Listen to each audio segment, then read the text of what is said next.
Hello. Hello.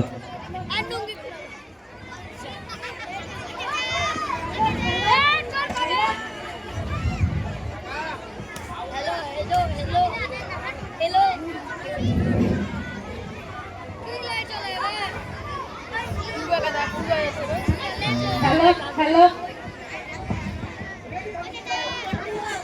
Hello hello সবটি চালু করে থুয়ে দেন। Hello hello hello.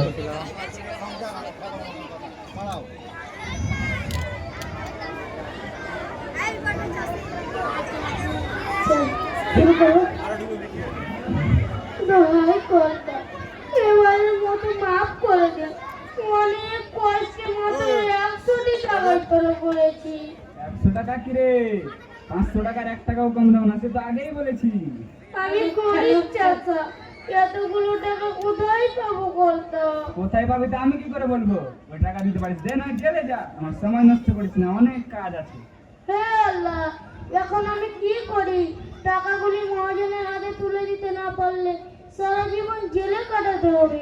আমার ছেলে পিলেরা কি খাবে, কোথায় যাবে? কিন্তু এতগুলো টাকা আমি পাবো কোথায়? ওই চাষা তুমি কোথায় ওই চাষা কি হে ভাইয়া পথের মধ্যে দাঁড়িয়ে দাঁড়িয়ে কি ভাবছো? আমি গরিব চাষা, বিপদে পড়ে মহাজনের কাছে 25 টাকা ধার নিয়েছিলাম। সেই টাকা সুদে আসলে 500টি টাকায় দাঁড়িয়েছে। এখন সময় মতো সে টাকা দিতে না পারায় মহাজন আমার নামে নালিশ করেছে। অনেক কষ্টে মাত্র 100টি টাকা জড়ো করেছি, কিন্তু তিনি কিছুতেই শুনলেন না। হয় 500 টাকা দিন, নয় জেলে যাও। এ তো ভারী সমস্যার কথা। সমস্যা তো বটে, আমি জেলে গেলে আমার পরিবারের কি অবস্থা হবে এই ভয় মরছি। তোমাকে বাঁচাবার একটা পথ আছে। তবে আপনার পায়ে ধরি, আপনি আমায় বাঁচান। 100 টাকা আমায় দিলে তোমার বাঁচার পথ বের করতে পারবে। নিশ্চয় দিব, তবে আপনি আমায় রক্ষা করুন।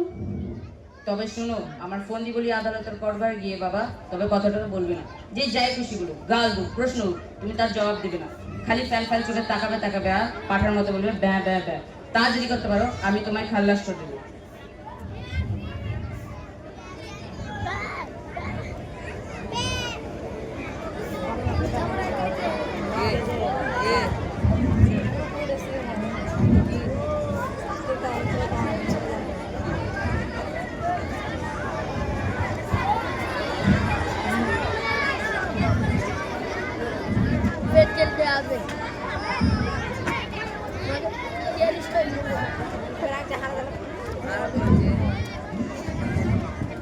ঠিক আছে।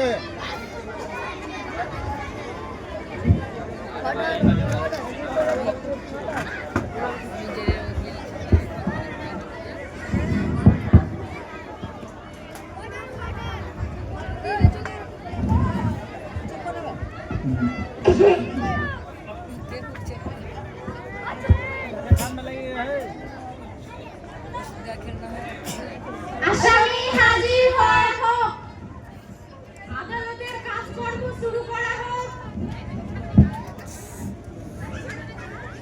হুজুর, এই বেটা গরিব চাষা আর মক্কেল মহাজনের কাছ থেকে 7 বছর আগে 25 টাকা ধার নিয়েছিল। সেই টাকা সুদে আসলে 500 টাকায় পরিণত হয়েছে, কিন্তু এই বেটা গরিব চাষা সেই টাকা দিতে অস্বীকার করছে। ওকে জেরা করে আমি প্রমাণ করে দিতে চাই, দোষী সাব্যস্ত হলে ওকে ফাঁসিতে দেবেন হুজুর। ওয়াটার ওয়াটার ওয়াটার, আমি আপনাকে প্রশ্ন করার অনুমতি দিলাম, আপনি ওকে প্রশ্ন করুন। ধন্যবাদ হুজুর। তুমি 7 বছর আগে 25 টাকা ধার নিয়েছিলে? বলো নিয়েছিলে কিনা?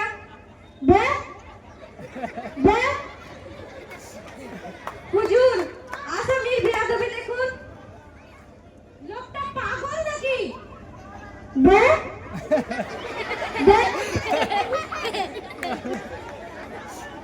যদি অমন করিস তাহলে আমি তোকে ফাটকে দেব।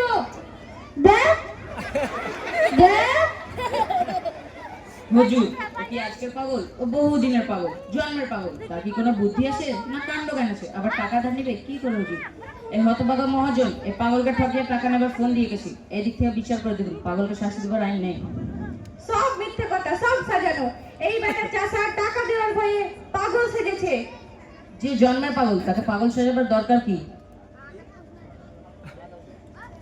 সব দিক থেকে বিচার করে মনে হচ্ছে ওই ব্যক্তি সত্যিই পাগল। মহাজন ছলনা করে চাপ দিয়ে ওর